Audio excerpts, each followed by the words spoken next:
நீங்களே நார்மலாக இந்த சீசன் அவங்க வைல்ட் கார்டு என்ட்ரியில் சாண்ட்ரா உள்ளே வந்ததுலேருந்து எப்படி இருந்தாங்க, ப்ரெசென்ட் போனதுக்கப்புறம் எப்படி இருந்தாங்க, ஃபேமிலி டாஸ்கில் குழந்தைக வந்ததுக்கப்புறமா அவங்களோட சேஞ்சஸ் எப்படி இருந்தது அப்படி எல்லாமே பார்த்தோம். முக்கியமாக அந்த கார் டாஸ்கில் இவங்க 2 பேரும், அதாவது பார்வதியும் கமருதீனும் எவ்வளோதான் ட்ரிகர் பண்ணுற மாதிரி பேசினாலும் அந்த இடத்துல வந்து கொஞ்சம் பார்த்து நிதானமாக தான் இருந்தாங்க. கண்ணில் தண்ணி வர்றது வந்து இயற்கை தான் வச்சுக்கோங்களேன், அதை விட்டுருங்க. மற்றபடி இவங்க ரொம்ப லூஸ் டாக் விடாத அளவுக்கு ஓரளவு பார்த்து தான் இருந்தாங்க. அதுவும் பார்வதி அந்த தள்ளும் பொழுது இவங்க கொஞ்சம் ஸ்ட்ராங்காக தான் இருந்தாங்க. பார்வதியால் உடனே கூட தள்ள முடியல.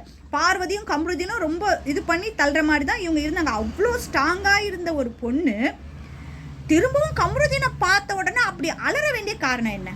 சரி, அந்த இடத்துல ஏதோ ஒன்று அலறிட்டீங்க. திரும்பவும் நேற்று வீக்கெண்டு ஷோவில் வந்து பார்வதி வந்து மன்னிப்பு கேட்குறாங்க. அவங்க உண்மையாக கேட்குறாங்களோ பொய்யா கேட்குறாங்களோ, ஒருத்தங்க மன்னிப்பு கேட்குறாங்கன்னா உங்களை சுற்றி ஒரு 10 பேர் இருக்காங்க, ஓகேங்களா? இந்த ஷோவை வந்து உலகம் ஃபுல்லாக பார்த்துட்டு இருக்காங்க. இது மாதிரிலாம் இருக்க டைமில் உங்களை வந்து அவங்க என்ன கடிச்சு தின்ற போகிறாங்களா? அதுக்கு இதுக்கு அப்படி அழுது ஆர்ப்பாட்டம் பண்ணுறது.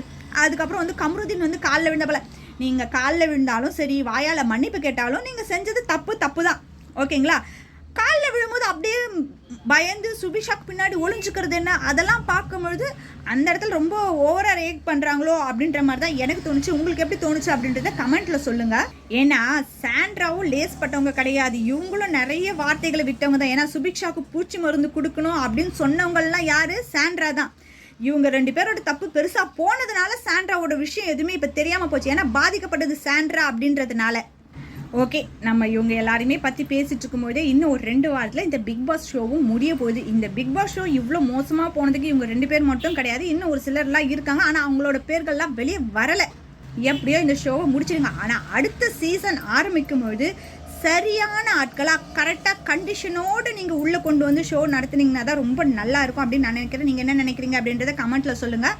இந்த சீசனில் டைட்டில் வின்னராக யார் வருவா அப்படின்னு நீங்கள் நினைக்கிறீங்க அப்படின்றதையும் கமெண்ட்டில் சொல்லுங்கள்.